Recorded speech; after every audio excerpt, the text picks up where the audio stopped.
नमस्कार, मैं हूं मीनाक्षी गुप्ता और आप देख रहे हैं नेक्स्ट 9 लाइव और स्वागत है आपका हमारे इस खास कार्यक्रम में। टीवी जगत के और देश के मशहूर एंकर रोहित सरदाना का कल हार्ट अटैक के बाद निधन हो गया, जिसके बाद से पूरे देश पे शोक की लहर है। लोग उन्हें लेकर तमाम तरह की बातें कह रहे हैं। रोहित सरदाना को एक बेहद ही मददगार व्यक्ति के रूप में याद किया जा रहा है। लोग उन्हें कह रहे हैं कि आखिरी वक्त में भी वो अपने लोगों की मदद कर रहे थे। उनके कई सारे ऐसे ट्वीट्स हैं जो सोशल मीडिया पर वायरल हो रहे हैं, जिसमें उन्हें लोगों की मदद के लिए ट्वीट किए हैं। वो लोगों की मदद के लिए ट्वीट कर रहे हैं कि किसी के पास ऑक्सीजन नहीं है, उसको ऑक्सीजन उपलब्ध करवा दीजिए। किसी के पास रेमडेसिविर इंजेक्शन नहीं है, उसे ये इंजेक्शन उपलब्ध करवा दीजिए। ऐसे में लोग उन्हें उनके अच्छे कामों को लेकर याद कर रहे हैं। हमारी इस खास रिपोर्ट में देखिए रोहित सरदाना को लेकर क्या कुछ कह रहे हैं लोग। चर्चित टीवी पत्रकार रोहित सरदाना एक ऐसी शख्सियत थे जो आगे बढ़कर लोगों की मदद करते थे। शुक्रवार को जैसे ही लोगों को उनके निधन की खबर मिली तो लोगों के पैरों तले से जमीन खिसक गई। 42 वर्षीय चर्चित टीवी पत्रकार रोहित सरदाना गाजियाबाद में क्रॉसिंग रिपब्लिक स्थित पंचशील वेलिंगटन सोसाइटी में टावर 2A में 18वें फ्लोर पर स्थित फ्लैट में रहते थे। उनके छोटे भाई हितेश सरदाना जो पतंजलि में मार्केटिंग विभाग में वरिष्ठ पद पर कार्यरत हैं, वो भी इसी सोसाइटी के उसी टावर में 17वें फ्लोर पर रहते हैं। पड़ोसियों ने बताया कि स्वजन रोहित सरदाना के शव को अंतिम संस्कार के लिए कुरुक्षेत्र स्थित उनके मूल निवास लेकर गए। क्रॉसिंग रिपब्लिक स्थित पंचशील वेलिंगटन सोसाइटी में रहने वाले लोगों ने बताया कि रोहित सरदाना जमीन से जुड़े हुए इंसान थे। इतना विख्यात होने के बावजूद कभी उन्होंने अपनी ताकत और संबंधों का गलत इस्तेमाल नहीं किया। हर किसी से दिल से मिलते थे। जो एक बार उनसे मिल लेता था वो हमेशा के लिए उनका मुरीद हो जाता था। क्रॉसिंग रिपब्लिक में ही एक आध नहीं सैकड़ों ऐसे किस्से हैं जब रोहित सरदाना ने मसीहा बनकर लोगों की मदद की। अनजान शख्स की भी पूरे मन से वो इसी तरीके से मदद करते थे मानो बरसों पुराना परिचित हो। साल 2017 में सोसाइटी में 5वें फ्लोर पर रहने वाले एक शख्स को करंट की चपेट में आ गए थे।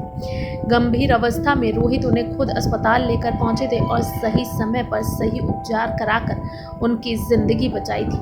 रोहित के निधन से पंचशील सोसाइटी ही नहीं पूरे क्रॉसिंग रिपब्लिक और देश भर में शोक है।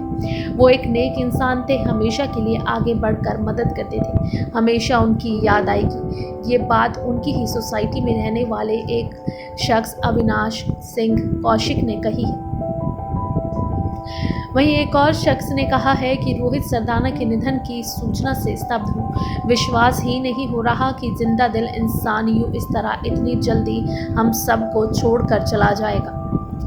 वहीं आपको ये भी बता दें कि रोहित सरदाना के निधन के बाद से उनके पूरे परिवार का बुरा हाल है। रोहित सरदाना के निधन पर तमाम राजनीतिक जगत की हस्तियों ने उनके निधन पर शोक व्यक्त किया है। पीएम मोदी, यूपी के मुख्यमंत्री योगी आदित्यनाथ, दिल्ली के सीएम अरविंद केजरीवाल ने भी रोहित सरदाना के निधन पर शोक जताते हुए कहा कि वो पत्रकारिता जगत में अपने पीछे एक गहरा शून्य छोड़ गए हैं।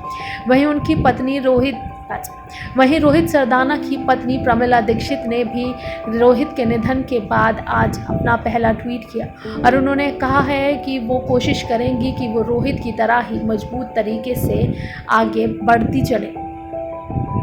आपको ये भी बता दें कि रोहित सरदाना के निधन के बाद से ही खबरों में तमाम तरह के किस्से कहानियां उनको लेकर सामने आ रही हैं। वहीं ये भी कहा जा रहा है कि रोहित अपने पीछे अब एक गहरा शून्य छोड़ गए हैं। वहीं रोहित की अगर प्रॉपर्टी की बात करें तो खबरों के अनुसार रोहित 100 करोड़ की प्रॉपर्टी के मालिक थे। पूरे देश भर में उनकी कहीं कहीं पर संपत्ति थी। रोहित अपने परिवार से बेहद प्यार करते थे। ये तस्वीरों और वीडियोस में अक्सर ही सामने आता था। रोहित अपनी बेटियों पर जी जान छिड़कते थे और उनकी बेटियां भी उन्हें उतने ही दिल से प्यार करती थी। ऐसे में उनकी बेटियों और तमाम दिग्गज सितारों के लिए ये किसी बड़े धोखेबाज है। ऐसे में उनकी बेटियों और तमाम सितारों के लिए और साथ ही साथ उनके पूरे परिवार के लिए ये किसी बड़े सदमे से कम नहीं है।